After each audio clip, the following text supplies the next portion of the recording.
এই পৃথিবীতে অনেক শাসক এসেছে, কিন্তু কেউ নিজেকে আল্লাহ দাবি করে না। তবে মিশরের এক শাসক ছিল, তার নাম ছিল ফেরাউন। সে বলতো, আমি তোমাদের সবচেয়ে বড় রব। কিন্তু আল্লাহ একজন নবী পাঠালেন, তার নাম ছিল মুসা আলাইসাল্লাম। শুরু হলো এক অসাধারণ সংঘাত, অহংকার আর ইমানের মাঝে। ফেরাউন ছিল এক নিষ্ঠুর রাজ্য। সে স্বপ্নে দেখেছিল এক বনি ইসরায়েলের ছেলে তার রাজত্ব ধ্বংস করে দিবে। তখন সে হুকুম দিল, বনি ইসরায়েলের সব ছেলে শিশুদের হত্যা করো। এই ভয়ানক অবস্থার মাঝেই জন্ম নিলেন হজরত মুসা আলাইসাল্লাম। তার মা ছিলেন একজন মুমিন নারী।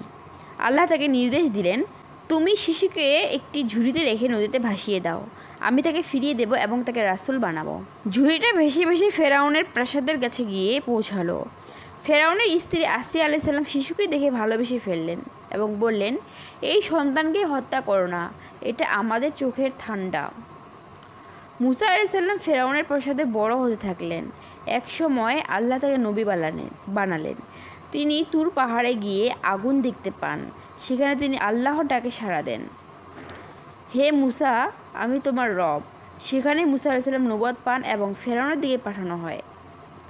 মুসা আলাইসাল্লাম তার ভাই হারুন আলাইসাল্লামকে সঙ্গে নিয়ে ফেরাউনের দরবারে যান।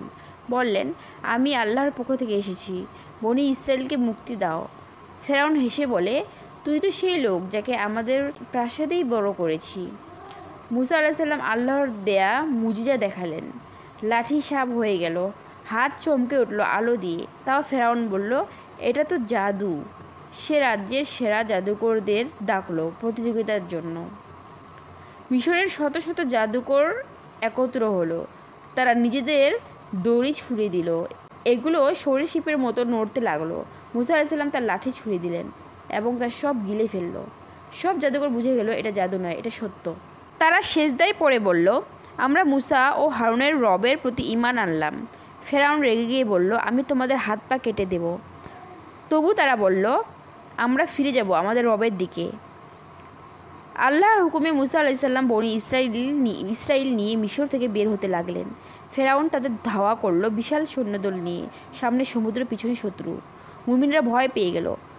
মুসা আলাইসাল্লাম বললেন, না, আমার সাথে আমার রব আছেন, তিনি পথ দেখাবেন। আল্লাহ বললেন, তোমার লাঠি সমুদ্রের উপর মারো। মারতে বিশাল সমুদ্রের দুভাগ হয়ে গেল। দুই পাশে পাহাড়ের মতো পানি দাঁড়িয়ে রইল। মুসা আলাইসাল্লাম এবং তার লোকেরা পার হয়ে গেল। ফেরাউন প্রবেশ করতেই পানি ফিরে এলো। সে ডুবে গেল। শেষ মুহূর্তে বলল, আমি বিশ্বাস করলাম মুসার রবই সত্য। কিন্তু আল্লাহ বললেন, এখন এত দেরি করে ঈমান আনো।